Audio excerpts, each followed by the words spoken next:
जैसा अनिल चोपड़ा वर्सेस अभिषेक चौधरी, सिर्फ ये दो ही शख्सियत नजर आ रही है हर तरफ। कुछ लोगों पर ये भी हो चुका है कि भाई पैसा वैसा दे के उनको सेट कर दिया है, लेकिन आप यानी कि प्रकाश मीणा एक ऐसी जमीन आदिवासी घर से निकलकर इस जंग में कैसे आया सामने? देखिए मैम, मैं संघर्ष करके यहाँ तक पहुँचा हूँ और मैं किसी पे टीका टिप्पणी या किसी का नाम लेके नहीं कहना चाहता। बाकी मैं तो मेरी तैयारियों के बारे में बता सकता हूँ कि मैंने संगठन में 15 साल हो गए काम करते करते। तो मैं जीरो लेवल के कार्यकर्ता से लेके वर्तमान की जो कार्यकारिणी है वो सारे लोग मेरे कांटेक्ट में हैं। आप कैसे इनसे अलग रहकर अपनी उपस्थिति दर्ज करवा पाएंगे आला कमान के पास? इस चुनाव में काफी मजबूत हूँ। बाकी ये मुझे हल्के में लें या कैसे लें मुझे नहीं पता, बाकी मैं अच्छी फाइट दूंगा। इसमें हमारे संगठन में हारता कोई है ही नहीं, सब हम भाईचारे से चुनाव लड़ते हैं और भाईचारे से ही लड़ेंगे चुनाव। मान लीजिए इसमें आप एंटर हो गए तो आपकी आगे तक की रणनीति क्या रहेगी? आने वाले 2028 के चुनाव, उसमें जो राहुल गांधी जी का मिशन है, देश में कांग्रेस को लाना, राजस्थान में कांग्रेस को लाना, उसी पे मैं काम करूंगा। यूथ कांग्रेस को लेकर लगातार सियासी गलियारों में रोज नई तरह तरह की चर्चाएं हो रही है, लेकिन अब जाकर कुछ नाम फाइनल हो चुके हैं और असली जो जंग है उनके बीच में ही देखने को मिलेगी। तो आपने अभिषेक चौधरी का नाम सुना है, आपने अनिल चोपड़ा का भी नाम सुना है, लेकिन आज आप एक ऐसे नाम के बारे में सुनने वाले हैं जो असल में कड़ी टक्कर देने वाला है इन दोनों नए नामों को। नमस्कार, मैं हूं चेतना शर्मा आपके साथ और आज मेरे साथ वो शख्सियत स्टूडियो में मौजूद है। प्रकाश जी, आपका बहुत बहुत स्वागत है। नमस्कार जी। तो कहते हैं कि जलने वाले आप अपनी जलन बरकरार रखो, हम अपना जलवा कायम रखेंगे। और कुछ ऐसी ही शख्सियत मुझे आप लगते हैं जो बोलने में नहीं काम करके दिखाने में यकीन रखते हैं। बात करी जाए स्क्रूटनी लिस्ट की तो उसमें आपका नाम आ चुका है। पहली बार बहुत बहुत बधाई आपको इसके लिए। Thank you. अब आपकी रणनीतियों पर मैं जानना चाहूंगी कि जैसा अनिल चोपड़ा वर्सेस अभिषेक चौधरी, सिर्फ ये दो ही शख्सियत नजर आ रही है हर तरफ। कुछ लोगों पर ये भी हो चुका है कि भाई पैसा वैसा दे के उनको सेट कर दिया है, लेकिन आप यानी कि प्रकाश मीणा एक ऐसी जमीन आदिवासी घर से निकलकर इस जंग में कैसे आया सामने? देखिए मैम, मैं संघर्ष करके यहाँ तक पहुंचा हूँ और मैं किसी पे टीका टिप्पणी या किसी का नाम लेके नहीं कहना चाहता। बाकी मैं तो मेरी तैयारियों के बारे में बता सकता हूँ कि मैंने संगठन में 15 साल हो गए काम करते करते। तो मैं जीरो लेवल के कार्यकर्ता से लेके वर्तमान की जो कार्यकारिणी है वो सारे लोग मेरे कांटेक्ट में हैं और मैंने मेरे अपने ब्लॉक अध्यक्ष लड़ाए 100 और मेरे साथ में जिला अध्यक्ष रहा हूँ। तो मेरे साथ जिला अध्यक्ष भी रहे हैं, स्टेट कार्यकारिणी के लोग भी रहे हैं। अभी मैं प्रेजेंट में प्रदेश महासचिव हूँ। तो मेरा मानना है कि इसमें जो संगठन में काम किया है वो कैंडिडेट मजबूत है। जैसे कि मैं पूर्वी राजस्थान से आता हूँ, तो पूर्वी राजस्थान से मैं अकेला कैंडिडेट हूँ और आज तक मौका मिला भी नहीं है पूर्वी राजस्थान से किसी भी कार्यकर्ताओं को, जैसे प्रदेश अध्यक्ष में महिला कांग्रेस का हो, चाहे मैन कांग्रेस का हो या यूथ कांग्रेस का हो, आज तक किसी को मौका मिला नहीं है। और मैं आदिवासी परिवार से आता हूँ, तो ये विडम्बना मान लो चाहे कुछ भी मान लो, पूर्वी राजस्थान से आज तक आदिवासी परिवार के किसी आदमी को मौका मिला नहीं है।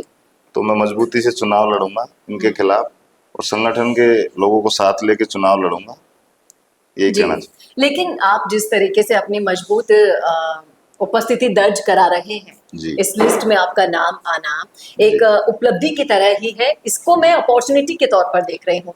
आप कह रहे हैं मौका नहीं मिला। अब जिस तरह से हम राहुल गांधी जी के नेतृत्व की बात करें, वो लगातार युवाओं को मौका देना, दलित आदिवासियों पर उनका ऑलरेडी फोकस है। उनके कई सारे बयान आप रिसेंट जो मिले हैं उनको देखकर मुझे लग रहा है कि इस बार राजस्थान को लेकर, यूथ कांग्रेस को लेकर कुछ अलग तरह की रणनीतियां बनेगी। और अगर एक आदिवासी नेता यानी कि प्रकाश मीणा को मौका मिलता है तो क्या चेंजेस होंगे? जी देखिए, राहुल गांधी जी के जो जमीन पर जो मेहनत करता है उसको आगे भी बढ़ाते हैं। जैसे उदाहरण के लिए अभी हाल ही में विनोद जाखड़ जी को राष्ट्रीय अध्यक्ष बनाया, उन्होंने इंटरव्यू लिया तो उनको पता है कि ये जमीन से उठा हुआ है, गरीब परिवार से आता था, दलित परिवार से आता है। और मैं भी कोई ज्यादा पैसे वाले परिवार से नहीं हूँ, मध्यम परिवार से हूँ। मेरे पिताजी सरपंच जरूर रहे हैं, ब्लॉक कांग्रेस कमेटी के अध्यक्ष रहे हैं। बाकी मैं भी विनोद जाखड़ जी की तरह जीरो लेवल से उठा हुआ हूँ और एक आदिवासी परिवार से आता हूँ। तो मैं मजबूती से चुनाव लड़ूंगा और जो मेरी 100% मेहनत है वो करूंगा। आगे रिजल्ट है वो तो देखा जाएगा क्या होगा। अपनी मेहनत में 100% करूंगा। यही आपकी जो सादगी है वही सबसे बड़ा आपका गुण है। आप ये मान के चलिए, अभी जैसे मैं अनिल चोपड़ा को सुन रही हूँ, अभिषेक चौधरी को सुनती हूँ, उनके बयानबाजियों को सुन रही हूँ, तो कहीं ना कहीं उनके बयानों में जातिवादिता दिख रही है और एक दूसरे के ऊपर बिना नाम लिए जो कटाक्ष करने की राजनीति है उसमें भी वो दोनों काफी अव्वल नजर आ रहे हैं। लेकिन अगर मैं आपको देख रही हूँ तो आपका नजरिया बिल्कुल स्पष्ट लग रहा है। मुझे लग रहा है कि आप जातिवाद, क्षेत्रवाद से ऊपर उठकर राजनीति के जरिए सेवा करना चाह रहे हैं। देखो, मैं सर्व समाज को साथ लेके चुनाव लड़ रहा हूँ। मैंने संगठन में काम किया तो ऐसा तो है ही नहीं उसमें एक ही जाति के लोग हैं, उसमें सभी जाति के लोग हैं। हम भाईचारे से अब भी काम कर रहे हैं वर्तमान में, पहले भी भाईचारे से किया, आगे भी भाईचारे, सर्व समाज को साथ लेके काम करेंगे। तो मैं जातिवाद की राजनीति में विश्वास भी नहीं करता। जी, आप तो विश्वास नहीं करते, लेकिन देखिए राजनीति जहां पर आ जाती है वहां पर ये जातिवाद और क्षेत्रवाद अपने आप एंटर हो जाता है। इसके बारे में मुझे आपको डिटेल तो देने की जरूरत है नहीं, आप खुद संगठन में इतना लंबे समय से काम कर चुके हैं। आप कैसे इनसे अलग रहकर अपनी उपस्थिति दर्ज करवा पाएंगे आला कमान के पास? मैं इनसे अलग रह के ऐसे उपस्थिति दर्ज करवाऊंगा कि मैंने संगठन में काम किया है और संगठन में के जो लोग हैं वो मुझे सपोर्ट भी कर रहे हैं। और मैंने लगभग राजस्थान के हर जिले से लगभग कुछ जिला अध्यक्ष भी लड़ाए हैं, मैंने ब्लॉक अध्यक्ष भी लड़ाए हैं, विधानसभा अध्यक्ष भी लड़ाए हैं। तो मैं इस चुनाव में काफी मजबूत हूँ।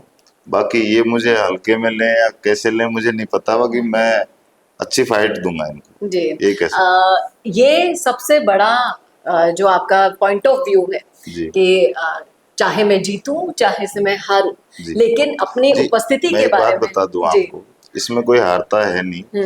इसमें सबसे जो ज्यादा मेहनत करेगा वो प्रदेश अध्यक्ष बनेगा, उसके बाद जैसे जैसे वो हैं तो उपाध्यक्ष बन जाएंगे। तो इसमें हमारे संगठन में हारता कोई है ही नहीं, सब हम भाईचारे से चुनाव लड़ते हैं और भाईचारे से ही लड़ेंगे चुनाव। लेकिन आप जितनी स्वच्छ राजनीति की बात करते हैं उतनी स्वच्छ है नहीं ये राजनीति। लेकिन जिस तरह से आपने इसको बहुत सिंपल सा एक रूप दे दिया है कि ये नहीं तो ये तो मिल ही जाएगा, लेकिन इसके बाद क्या? देखिए पहला चुनाव तो है नहीं, राजनीति में अगर एंटर होने का ये रास्ता है, ये दरवाजा है, मान लीजिए इसमें आप एंटर हो गए तो आपकी आगे तक की रणनीति क्या रहेगी?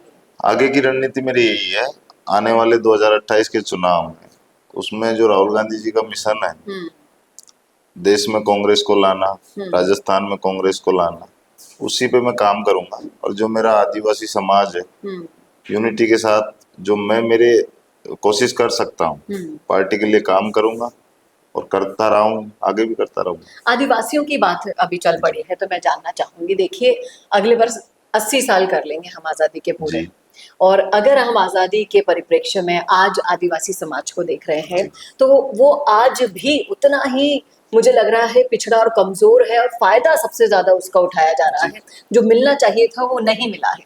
तो ऐसा आप क्या करने वाले हैं उनके लिए कि उनकी स्थितियां बदल जाएं? ये मैं मान सकता हूँ, और अगर मुझे मौका मिला तो मैं राहुल गांधी जी से एक बार कहूंगा भी, सर जो हम जन्म से आदिवासी समाज कांग्रेस को वोट करता है और आज भी करता है और आगे भी करेगा, तो मैं राहुल गांधी जी से एक बार मांग जरूर करूंगा, कभी मौका मिला हुई और मुलाकात हुआ तो, कि आदिवासी समाज को जो संगठन में प्रतिनिधित्व मिलना चाहिए वो आज तक नहीं मिला। बाकी ऐसा नहीं है कि आदिवासी समाज को पार्टी ने कुछ दिया नहीं, जैसे हमारे समाज में नमोनारायण मीणा जी केंद्र में मिनिस्टर रहे हैं, प्रसाद लाल मीणा जी हैं, बहुत से नेता अमराई लाल मीणा जी हैं, उनको अच्छे अच्छे पद पार्टी ने दिए हैं। तो पार्टी ने दिया भी है, अगर संगठन के हिसाब से माने तो कम दिया है, मेरा ऐसा मानना है, व्यक्तिगत मानना है। तो संगठन के हिसाब से कम दिया गया है, लेकिन अगर आपको इतना भरोसा है कि मैं आला कमान से बोलूंगा तो वो मेरी सुनेंगे जरूर? जी बिल्कुल सुनेंगे। राहुल गांधी जी इतने सिंपल नेता हैं कि वो सबकी सुनते हैं। उसका उदाहरण आपने देख लिया विनोद जाखड़ जी को। जी। एक आम घर के लड़के को राष्ट्रीय अध्यक्ष उन्होंने बना दिया, तो ऐसा नहीं है कि वो सुनते हैं तभी तो बना दिया ना। जी, ये सही कहा आपने। मैं जो ऑडियंस देख पा रही है, मैं चाहूंगी कि आप उनसे अपील करें कि किस तरह से इस जातिवादी मानसिकता को परे रखकर अगर कोई फ्रेश नेतृत्व आप जैसा मिलता है तो उसको क्यों सपोर्ट मिलना चाहिए, बताइएगा। उसको इसलिए सपोर्ट मिलना चाहिए, जैसे मेरे जैसे मध्यम परिवार का लड़का कोई आगे आएगा तो उससे मोटिवेट होंगे, उससे आगे भी लोग राजनीति से जुड़ने की सोचेंगे। अगर मान लो धनबल वाले लोग ही आते रहेंगे तो मेरे जैसे लोग वो दबके रह जाएंगे, और मैं नहीं चाहता कि ऐसे लोग दबके रहें। ऐसी प्रतिभा है जो राजनीति में सब चीजें रखती हैं, वो आगे आए, पैसे की वजह से दबे नहीं। और ये राहुल गांधी का मिशन भी है, और वो ऐसे लोगों को आगे लाते भी हैं और आगे भी लाएंगे। तो जिस तरह से राहुल गांधी जी के मिशन को कंप्लीट करने की राह पर चल पड़े हैं प्रकाश मीणा जी, आपको ढेर सारी बधाइयां और शुभकामनाएं हम देते हैं कि आप अपने उद्देश्य में कामयाब हुए। और जिस तरह से यूथ कांग्रेस सिर्फ चोपड़ा वर्सेस चौधरी देखा जा रहा है, उसके अंदर जो साइलेंटली काम कर रहे हैं प्रकाश मीणा जी जैसे लोग, उनकी उपस्थिति को अगर आपका प्यार, आपका सपोर्ट मिलता है तो हो सकता है कि आने वाली जो तस्वीर है राजस्थान की वो और भी सुखद हो, और वो सपना जो हर आदिवासी बच्चे ने देखा हो कि हाँ एक दिन हमारे समाज को भी नेतृत्व मिलेगा और इम्पोर्टेंस दी जाएगी और संगठन में काम करने वाले को तरजीह दी जाएगी। अब देखना वाकई में दिलचस्प होगा कि आला कमान की नजरों में कौन चढ़ पाता है, खास कौन इस यूथ कांग्रेस का चुनाव में बाजी मार पाता है। हम तो पहले से आपको शुभकामनाएं देते हैं सर, उम्मीद करते हैं कि इस बार कुछ नया सोचने को मिले, कुछ नया नेतृत्व देखने को मिले। बशर्ते होता क्या है ये तो आगे आने वाला वक्त बताएगा। आप हमसे जुड़े रहिए, हम हमारे दर्शकों से भी अपील करते रहेंगे कि ऐसे लोगों को मौका दे जो वाकई में डिजर्व करते हैं, एक बार का मौका दो, वरना तो राजनीति है साहब चलती जाएगी। क्षेत्रवाद और जातिवाद में अगर फंसते रहे तो असली जेम जो हीरा होते हैं ना, उन्हें आप खो देंगे। सर बहुत बहुत शुक्रिया हमसे जुड़ने के लिए। ऐसे ही वीडियोस के लिए आप देखते रहिए राजस्थान संवाद। नमस्कार।